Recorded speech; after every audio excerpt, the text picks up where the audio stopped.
The Good Shepherd and his sheep.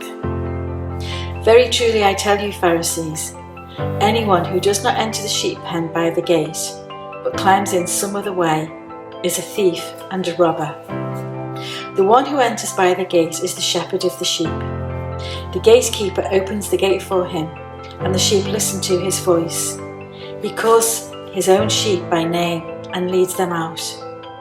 When he has brought out all his own, he goes on ahead of them, and his sheep follow him because they know his voice. But they will never follow a stranger. In fact, they will run away from him because they do not recognize the stranger's voice. Jesus used this figure of speech, but the Pharisees did not understand what he was telling them. Therefore Jesus said again, "Very truly I tell you, I am the gate for the sheep. All who have come before me are thieves and robbers, but the sheep have not listened to them. I am the gate. Whoever enters through me will be saved. They will come in and go out and find pasture. The thief comes only to steal and kill and destroy. I have come that they may have life and have it to the full." I've been at my parents' house during lockdown, and at the end of their garden there's a massive field that's full of sheep. When I mean full of sheep, I mean there are 200 sheep and lambs living there.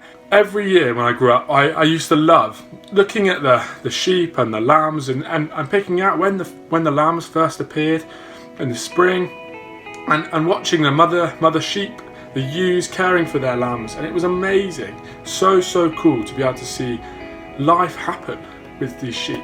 But I think one thing I really loved noticing as well was the way that the sheep respond to different people. So me and my dad used to play football, and one of the things that used to happen a lot, because I'm not very good at shooting in football, was the ball would go over the fence. And I mean, it would go over the fence and then it would go about 400 metres away. And one thing that happened every single time I went to go and get the ball was the sheep would run away from me. They wouldn't want to be anywhere near me. They didn't like the fact that I was in their field and I was in their space. But then every now and then, when we looked out the window, the shepherd would arrive and he would be in his pickup truck. And the sheep loved the shepherd. You could see they crowded round the truck. They ran from the other side of the field all the way to the shepherd. And it was so interesting to look and see that me in my Tottenham Hotspur football kit scared the sheep. And I don't really know why. I'm sure it's got nothing to do with the Tottenham Hotspur bit. But then the shepherd absolutely had the sheep at his fingertips. They loved and knew that the shepherd could be trusted with everything. So I believe that this is the sort of thing that Jesus was talking about when he told this story. In John 10, the sheep knew their shepherd. They trusted them, and they would run away from everything else. They knew who to listen to. They knew what it meant to flee from someone who wasn't good for them. And I didn't really know what a Near Eastern shepherd was like. But after a quick Google search, I quickly found out that there are 4 key things that a Near Eastern shepherd would have done. Number 1, they would have watched out and cared and defended the sheep from attackers. Number 2, they would have healed the wounded and sick sheep. Number 3, they would have found and saved the lost sheep. And number 4, they would love the sheep, sharing their lives and earning the trust of the sheep. Now I think this is the reason why Jesus chose to identify with the shepherds. This is what Jesus came to earth to do, to defend, to heal, to seek and save the lost, and to love people well. Jesus is saying, "You are my sheep," to the people listening, and I am the shepherd. Do you know my voice? Are you in the pen? Are you under my care? Throughout the passage, Jesus talks about the sheep knowing the shepherd's voice. They know he's a good shepherd because they know what he sounds like. They know he's a good shepherd because they know what he sounds like. They follow him because they know what he says is good, and because he is constantly speaking to them. So the question stands is, Do you know the shepherd's voice? Do you know the voice of Jesus? Do you know the truth? Can you recognise the truth amongst the lies? Now, I love this passage as well because it reminds me of another of my favourite passages, Psalm 23. So let me just read the whole thing. So it says, "The Lord is my shepherd, I lack nothing. He makes me lie down in green pastures. He leads me beside quiet waters. He refreshes my soul. He guides me along the right paths for his name's sake. Even though I walk through the darkest valley, I will fear no evil, for you are with me. Your rod and your staff, they comfort me. You prepare a table before me in the presence of my enemies. You anoint my head with oil, my cup overflows. Surely your goodness and love will follow me all the days of my life, and I will dwell in the house of the Lord forever." So in Psalm 23 it says that the Lord leads us. And he leads us by still waters. And he knows what we need to restore our souls. He satisfies our needs. And he knows what it's like to be human. He knows what it's like to do what we're doing, to face the things that we're facing, to go through the things that we're going through. So will we allow Jesus to restore our soul, even when everything around us doesn't really make sense? Even when life is confusing, we can still trust. We can still have faith. And I love this quote from a guy called Carl Lentz, a Hillsong pastor in America, and he says, "The peace and fulfillment of Jesus is literally so good that your bank account can be empty, your body can be sick, and your heart be broken, but it can always be well with your soul." Through life, even when our hearts are broken, bank accounts are empty, and bodies are sick, Jesus doesn't leave. He is there, and he is beside you. Through Christ we are saved. Nothing else can save us. Nothing else can fulfill us. Nothing else can bring us peace. Only Jesus. Now, I've heard it said in different places before that as Christians we don't have a map because we have a guide. Jesus never comes and says, follow this map, or here's an atlas or a GPS. He says, through me you will be saved. It's about person. It's not by following a set of instructions or completing a course or going to a specific place.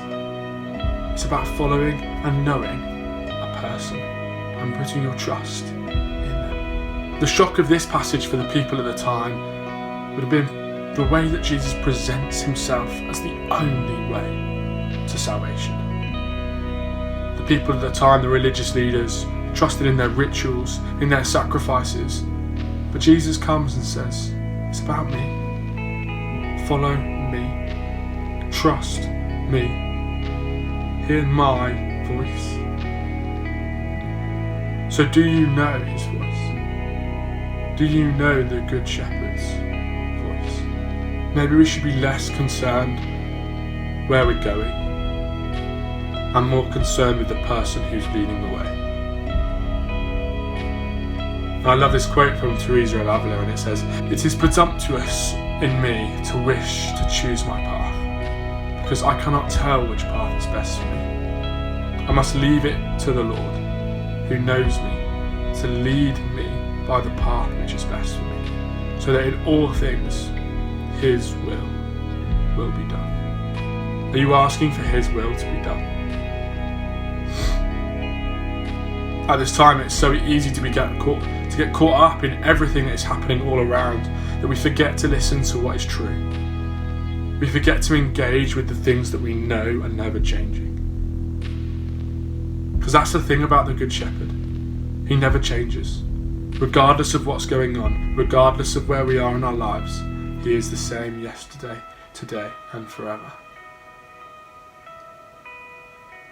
But we also forget to listen to the truth. We get caught up in toilet rolls or Donald Trump's dangerous ideas or conspiracy theories, home remedies or newspaper reports. Sometimes we forget at this time to look on the NHS website or to go to the WHO advice. Isn't that the same thing? Isn't it so interesting that when life is hard, we don't go to the truth? And that's a bit like life. We go to so many places before we go to Jesus. Whether that's a series on Netflix, whether that's social media, whether that's a fancy new challenge that we've been recommended to do. Whatever it is, we seek things that stop us from being bored. And we fail to go to the thing that is true. The thing that brings us salvation. Now, I'm not saying any of those things are bad. In fact, they're really, really good. But they don't bring us life. And as Jesus says in John 10, He has come life. He has come to bring life, and life to the full. Are we going to Jesus for our life? Are we going to Him to bring us life and life to the full? Or are we searching in different places, looking for the life that can only come from Jesus? The other things are distractions. True life comes from Jesus and trusting and relying on Him. So maybe today let's take 10 minutes. Let's stop looking at the next update of the Prime Minister's baby or the next daily update. Let's take 10 minutes or more to rest in the truth that comes from Jesus. Let's just sit and listen to the shepherd's voice.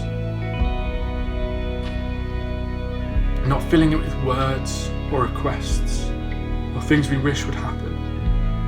Not wishing this time away, hoping that everything will return to normal as fast as possible. But let's just sit and listen and wait, knowing that the shepherd who guides us is taking us to a place that He knows about already. So let's be quiet for a moment, and I'm going to pray. Heavenly Father, just thank you.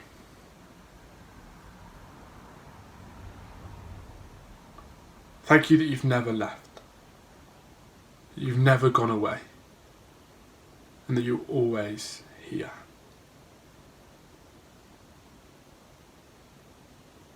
God, at this time, it might not make sense. Life is confusing. But we trust that as the Good Shepherd, you know the way to go. You are before us, behind us, and alongside us. And you've never ever left. Help us to come to you. Help us to hear your voice and trust that what you say is true and what you say is good, and that in your hands we are safe, and in your hands we are saved, and in your hands we have life and life to the full.